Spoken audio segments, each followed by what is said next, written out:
Today I'm going to build a sliding barn door. We've been needing one of these in our home for some time now, so I thought might as well go ahead and build it. The wood that I'm using for this project is Eco Poplar. Now the best way that it was explained to me is that it's being cooked. Basically all of the sugars and sap would have been cooked out, and it turns this brown color, and it just looks really good once it's cleaned up. And so to start off, I jointed one edge, I'm planing one side, and then I'll just go ahead and clean it up at the table saw on the opposite edge. This is going to give me a nice clean slate to start with, so I can lay out the boards, see what I'm working with, and just go to work getting this thing put together. So for the door, it's going to be about 7 feet tall and about 41 inches wide. So I've got several of these boards that I need to glue up and put together, but I can't do it all at once. So the first thing that I'm going to do is just lay out my biscuits for the door. Now this is what I'm doing here, and some of these boards, after I cleaned them up and they sat in the shop for a little while, they developed a slight twist, and a couple of them had a bow in them. So I wanted to make sure I had enough biscuits in there, so I laid the biscuits out every 6 inches, and I'm going to go ahead and number these boards so I don't get them mixed up later. Now to start out, the first cut that I made was only about 3 or 4 inches from the end, and then it was every 6 inches. And the reason I wanted to go every 6 inches was just to make sure that all these boards lined up in the end, because as I just mentioned, a couple of them had a bow in them, and then also there was one or two that had a slight twist in it. So I wanted to make sure everything was lined up, and so I thought every 6 inches with the biscuits would solve that problem, and it did in the end. I was very happy with the way that turned out. So I had to be careful not to get in a big hurry when I was cutting the biscuit slots. So I had to make sure my biscuit joiner was nice and seated before I made my plunge cut, because if you get your slots a little bit crooked or they're not center, it's going to make it hard to get everything lined up when you get ready to do your glue ups. So the next thing that I did was just chamfer the edges of the board. I was trying to go for a tongue and groove feel once all the boards came together, which it did. I was happy with the way it came out. I would have done it a little bit different if I had to do it over again, but I'm going to glue up these 2 boards, let that dry, and then glue up 2 more, and then 2 more. So this would be a lot easier than trying to glue up all 7 boards at one time. So here's the big glue up here. It was a little bit hairy there for a little bit, trying to get everything lined up and getting the clamps in place and all that. And I had to crawl up on top of the table to make sure the door was sitting nice and flush and secure against the clamps, because I didn't want to have a bow in my door when it was all said and done. So the pipe clamps worked out really good in this situation. Now this video is supported by Rockler, so I want to say thank you to Rockler for their support. But these blue clamps that you see on the bottom of the door, they have those what they call Surefoot, and so they sit nicely on the table and they have a nice crank on them. They were really easy in a situation like this.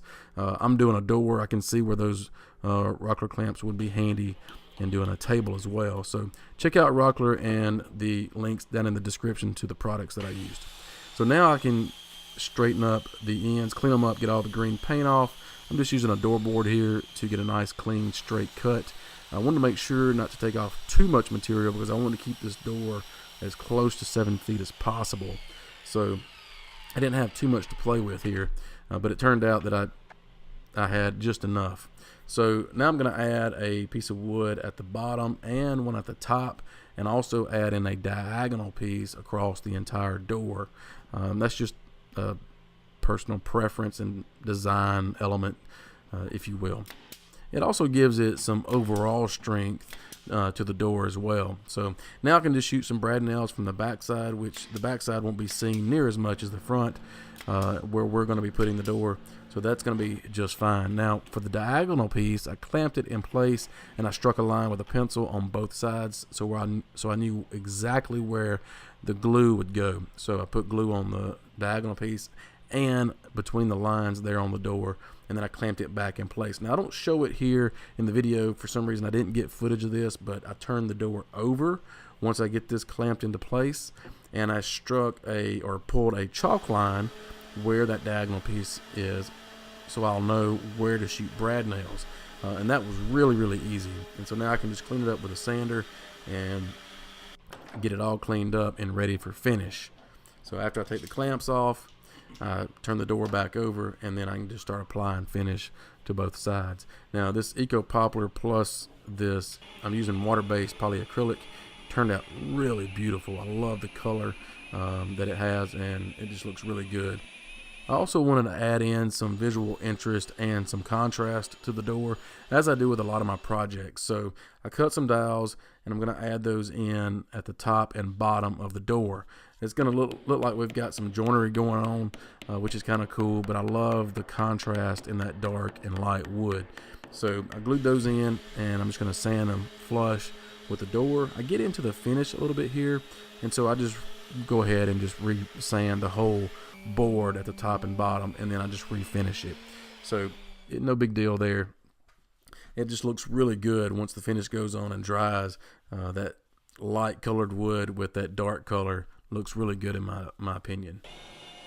I can move on to the hardware now, which this hardware comes from Rockler as well, and so you can get this kit. I'll leave a link down in the description from Rockler, but it's very easy to put together. All I had to do was drill a couple of holes for each roller, and then I had to mount the track on the wall. Now I've got a piece of wood on the wall here because I'm trying to give myself some clearance over my door, but you could mount this directly to the wall if you wanted to, as long as you made sure to mount it into studs. I've got the piece of wood on the wall there in the studs, and so I can just mount this track to that wood, and I'm fine.